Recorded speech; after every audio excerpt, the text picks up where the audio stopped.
I sacrificed my savings, my time, and my dreams to keep my family afloat.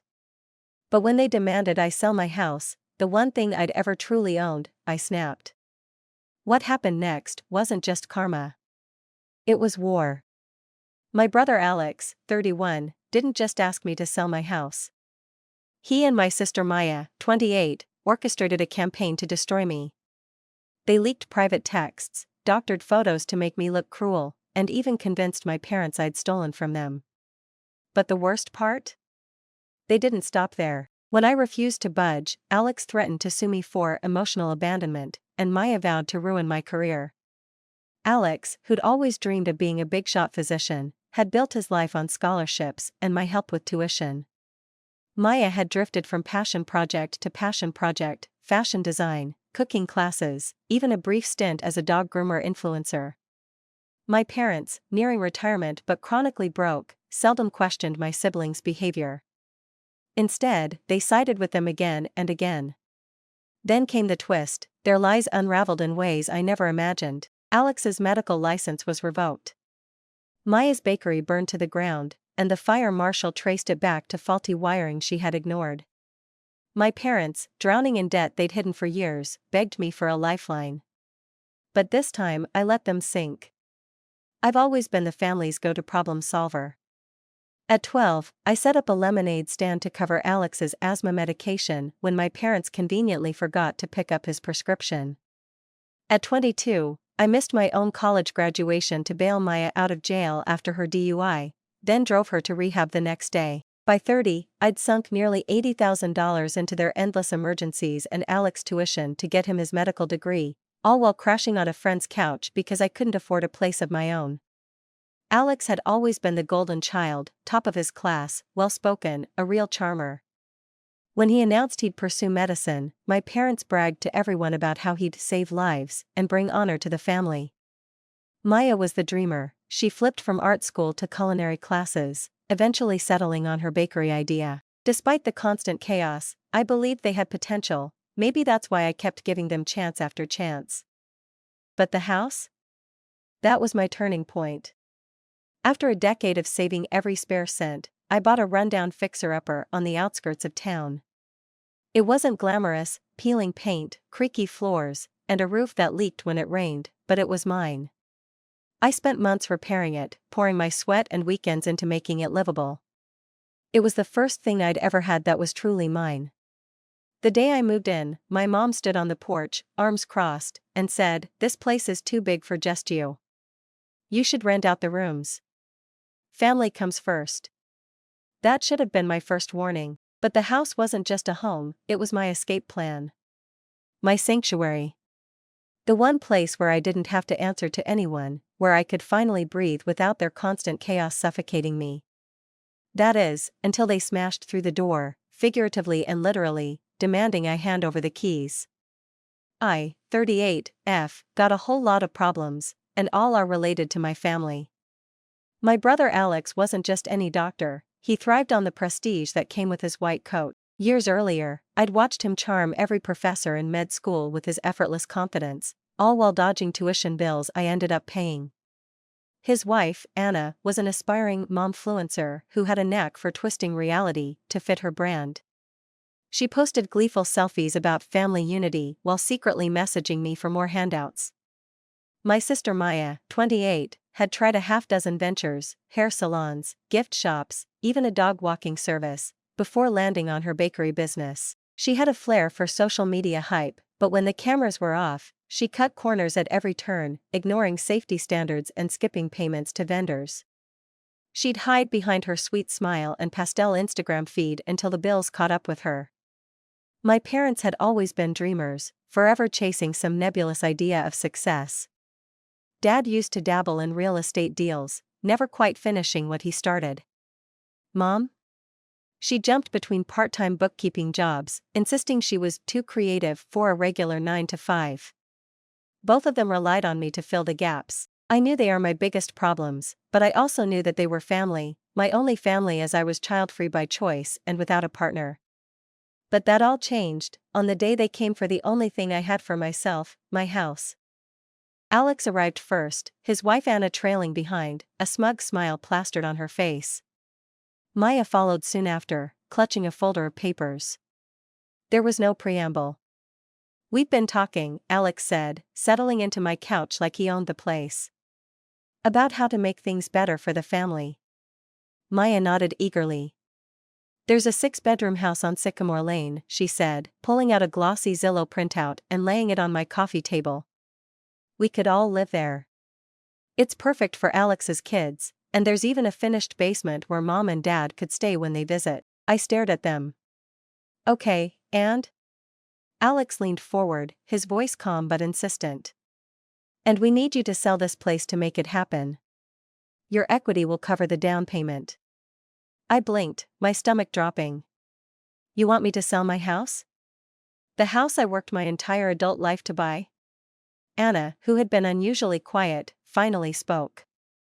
"It's not just for us, it's for the whole family. Don't you want to see everyone happy?"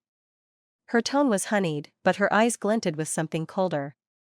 Maya chimed in. "Think about it. You're single. You don't need 3 bedrooms. Why hold on to something when you could help everyone have a better future?" My hands clenched into fists. "No," I said firmly. "Absolutely not." Anna's smile twisted into a sneer. "Don't be selfish. You've always helped before. Why stop now?" I said no, I repeated, my voice shaking with anger. "This is my home. Mine. You don't get to waltz in here and demand I give it up for some fantasy." Alex scoffed. "Fantasy? This is about building a legacy. You wouldn't understand because you've always been too focused on yourself." Maya gave a dramatic sigh. "We thought you'd be reasonable about this. But clearly, you don't care about the family anymore." That was the last straw. I stood, pointing to the door. "Get out. All of you." Now, they didn't move right away. Alex exchanged a glance with Anna, who muttered something under her breath that sounded like ungrateful. Finally, they stood. But before leaving, Alex turned back, his expression dark. "You'll regret this. We're just trying to help the family, and you're the one tearing it apart." I locked the door behind them, my chest heaving. The audacity, the entitlement, it was beyond anything I'd ever imagined. That night, the video started. Anna's TikTok video hit 500K views in hours. In it, she sobbed over a photo of her kids crammed into a tiny apartment, captioned, "Some people prioritize material things over family. Pray for us." Maya reposted it with, "Blood means nothing to some people." Then came the screenshots, fake texts, where I admitted to hoarding money. A GoFundMe, titled, "Help Us Escape Our Greedy Sister." Even my parents joined in. Dad called me, voice trembling, "How could you abandon your blood?" The final blow? A family group chat I wasn't part of. My cousin forwarded me screenshots of Alex writing, "She's always been a narcissist. Remember when she forgot Mom's birthday?" It's all about control. I hadn't forgotten Mom's birthday. I'd been in the ER that day, recovering from a panic attack caused by working 3 jobs to pay their bills. That day wasn't just painful, it was defining. I'd pushed myself to the brink for them, and now they were rewriting my sacrifices as selfishness. It wasn't just betrayal, it was erasure. The weight of their lies crushed me, but it also lit a fire inside me. I wasn't going to sit back and let them rewrite the narrative. I started documenting everything, the fake texts, the TikToks, the GoFundMe. My lawyer, a friend from college, stepped in immediately, issuing cease and desist letters to Anna and Maya. The GoFundMe was shut down within days, flagged for fraud. TikTok flagged Anna's account for harmful misinformation, but not before the damage had spread. The aftermath wasn't just emotional, it was physical. Anonymous letters flooded my mailbox, one containing the word karma scrawled across a photo of my house. Strangers sent me hateful messages, some even threatening to teach me a lesson. I stopped leaving my house for anything but work, my every movement shadowed by fear. For the first time, I felt unsafe in the home I had worked so hard to protect. Then I saw it, my mom had commented on Anna's TikTok. "We never thought she'd turn out like this." It's heartbreaking. My breaking point wasn't their lies, the lawsuits, or even the threats. It was her. My mom, the woman I had spent years sacrificing for, painting me as a monster to justify their greed. I blocked them all: Alex, Maya, Anna, my parents, every last one. Then I made my own post. A single photo of my empty living room, captioned, "The cost of helping family." The comments were a mix of sympathy and criticism, but I didn't care. It wasn't for them. It was for me. Then came the screenshots, fake texts, where I admitted to hoarding money. A GoFundMe, titled, "Help Us Escape Our Greedy Sister." Even my parents joined in. Dad called me, voice trembling, "How could you abandon your blood?" The final blow? A family group chat I wasn't part of. My cousin forwarded me screenshots of Alex writing, "She's always been a narcissist. Remember when she forgot Mom's birthday?" It's all about control. I hadn't forgotten Mom's birthday. I'd been in the ER that day, recovering from a panic attack caused by working 3 jobs to pay their bills. That day wasn't just painful, it was defining. I'd pushed myself to the brink for them, and now they were rewriting my sacrifices as selfishness. It wasn't just betrayal, it was erasure. The weight of their lies crushed me, but it also lit a fire inside me. I wasn't going to sit back and let them rewrite the narrative. I started documenting everything: the fake texts, the TikToks, the GoFundMe. My lawyer, a friend from college, stepped in immediately, issuing cease and desist letters to Anna and Maya. The GoFundMe was shut down within days, flagged for fraud. TikTok flagged Anna's account for harmful misinformation, but not before the damage had spread. The aftermath wasn't just emotional, it was physical. Anonymous letters flooded my mailbox, one containing the word "karma" scrawled across a photo of my house.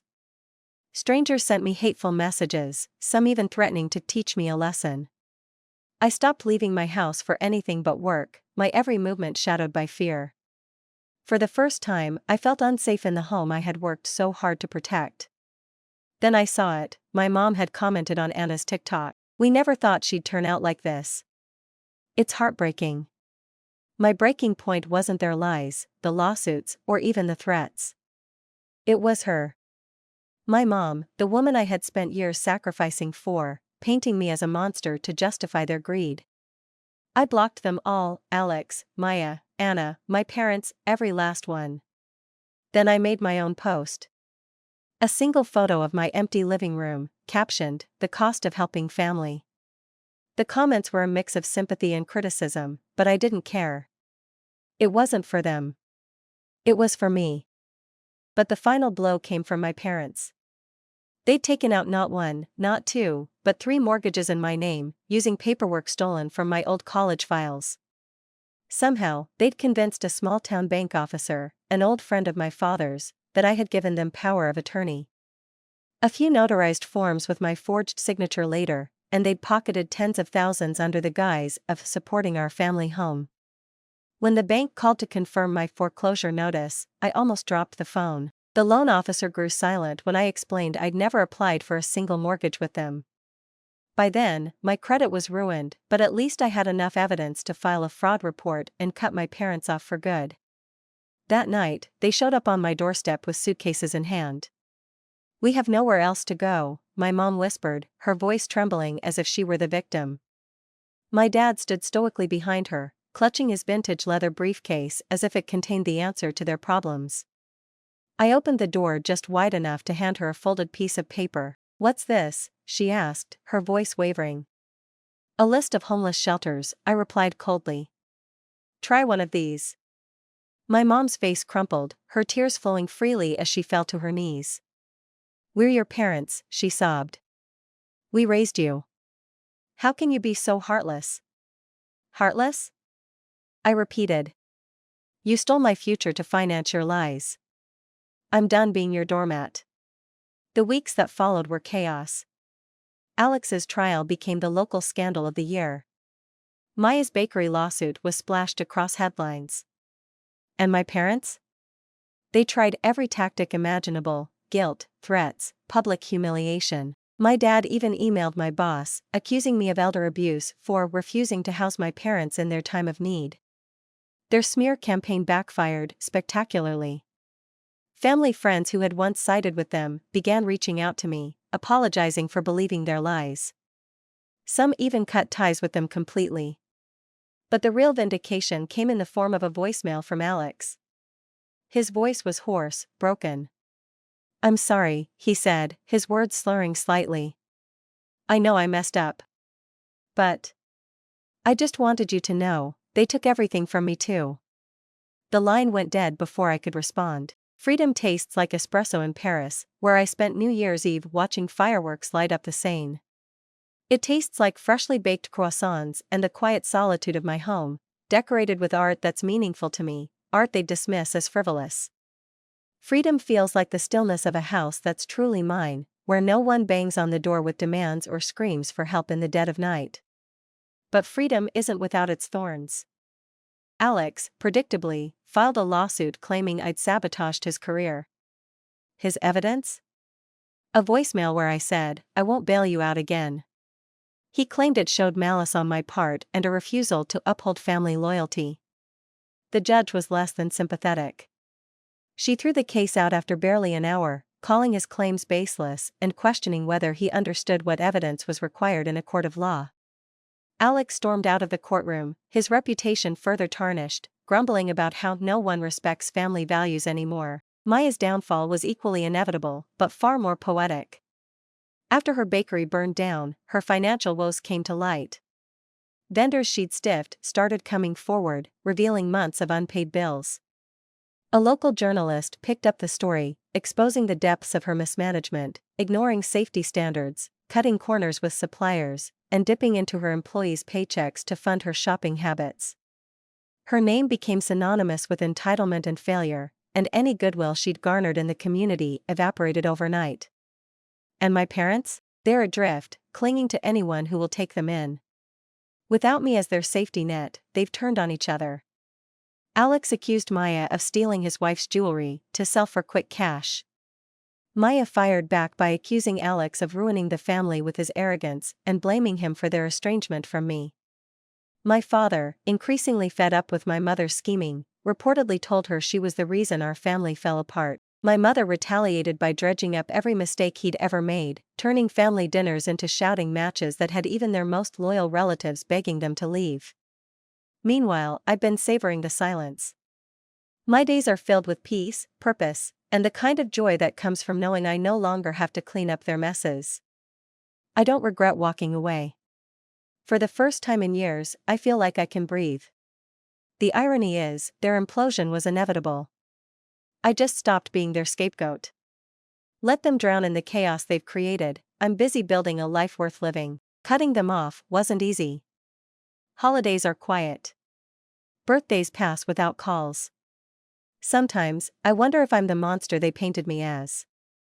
But then I remember, monsters don't cry themselves to sleep after giving their last dollar to a sibling's bail. Monsters don't lie awake, wondering if they'll ever be loved for more than their wallet. I'm not a monster. I'm a survivor. So, Reddit, am I the villain for choosing peace over poison? Or is there a line where family becomes just another word for hostage taker? Update 1. Hey everyone. I wasn't sure if I'd ever post again, but enough people reached out asking for an update on my family's meltdown. A lot has happened, most of it in court, so here goes. After the DEA raid on Alex's clinic, he was officially charged with multiple counts of illegal prescription distribution. Turns out, Anna cooperated with the authorities in exchange for a lighter sentence. In her testimony, she claimed Alex had manipulated her into helping with his opioid scheme, so she ended up taking a plea deal. The judge granted Anna full custody of their kids. Apparently, the court found Alex too much of a risk. Anna, for all her faults, seems genuinely determined to keep the kids safe now. Alex is awaiting final sentencing, but it's looking like he could face serious prison time. My parents are standing trial for mortgage fraud, identity theft, and forgery. The bank finally got involved once I submitted official statements and pressed charges. My father still swears they did it for the family, but evidence shows they siphoned the mortgage funds into their personal accounts. They tried to argue diminished capacity, claiming stress and old age led them to make confused decisions. The prosecutor wasn't having it. Sentencing is still a ways off, but it doesn't look good for them. They're living in a small rental now, no more fancy illusions. After Maya's bakery burned down, she was initially just facing a civil lawsuit from the chef whose sourdough starter she stole. But new revelations about her financials, especially the money she funneled away from business creditors, led to fraud charges. She's scheduled for a preliminary hearing next month. I heard she's trying to negotiate a settlement to avoid jail time. Word on the street is she's doing odd jobs for local restaurants just to cover her legal fees. My lawyer has helped me disentangle most of the forged documents that tied me to the clinic. I'm still cleaning up my credit after the mortgage fiasco, but at least now the bank recognizes me as a victim of identity theft. It's been a huge relief not having my phone blow up with threats or accusations.